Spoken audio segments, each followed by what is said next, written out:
బయట మ్యూజియం లో పెట్టుర్రా, వచ్చిపోయేటోళ్ళంతా వింతగా చూసిపోతారు.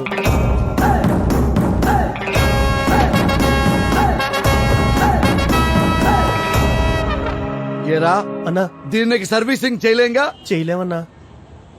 వీడిని చేయొచ్చుగా. సింధు షటిల్ కొట్టినట్టు చిత్త కొట్టేసిర్రా. అరే వాళ్ళంతలా కొడుతుంటే పారిపోవచ్చు కదరా. పారిపోవడం కాదురా, ఆలోచన కూడా రాకుండా కొట్టిర్రా నన్ను. కుట్టడంలా పిఎస్సీ తీసుకున్నట్టున్నారా వాళ్ళు. బాగుందిరా, బాగుంది. వాళ్ళేదో ఫోన్ ప్రాబ్లంతో వస్తే నువ్వు వాళ్ళతో ప్రాబ్లం పెట్టినావు ఏంట్రా? సర్లే, పెద్దగా దెబ్బలు తగలేదులే కానీ డాక్టర్ దగ్గరికి వెళ్ళి ఫస్ట్ ఎయిడ్ చేయించుకుందాం పద. నేను రాను. ఎందుకురా? రానంటే రాను అంతే. అరే సెప్టిక్ అవుద్దురా. అవని వాళ్ళని కొడదాం బా ఫస్ట్. రే వాళ్ళు రౌడీలు రా, వాళ్ళకి పని పాట ఉండదు. మనం వాళ్ళని కొడితే రేపు పొద్దున ఇంకో 10 మంది వేసుకొస్తారు. అందరిని ఇలా కొట్టుకుంటా పోతే పని ఎప్పుడు చేయాలి, ఫ్యామిలీస్ ఎప్పుడు చూసుకోవాలి? ఎన్సీసీలో టాప్ షూటర్, కరాటేలా బ్లాక్ బెల్ట్ అని ఫోటో తీసి ఇంట్లో పెట్టుకున్నాడు కాదురా, దోస్తులు కొట్టినోడిని కొట్టాలి. రే కరాటే నేర్చుకుంది సెల్ఫ్ డిఫెన్స్ కోసం రా, ఇలా కొట్లాటం కోసం కాదు. అరే వాళ్ళు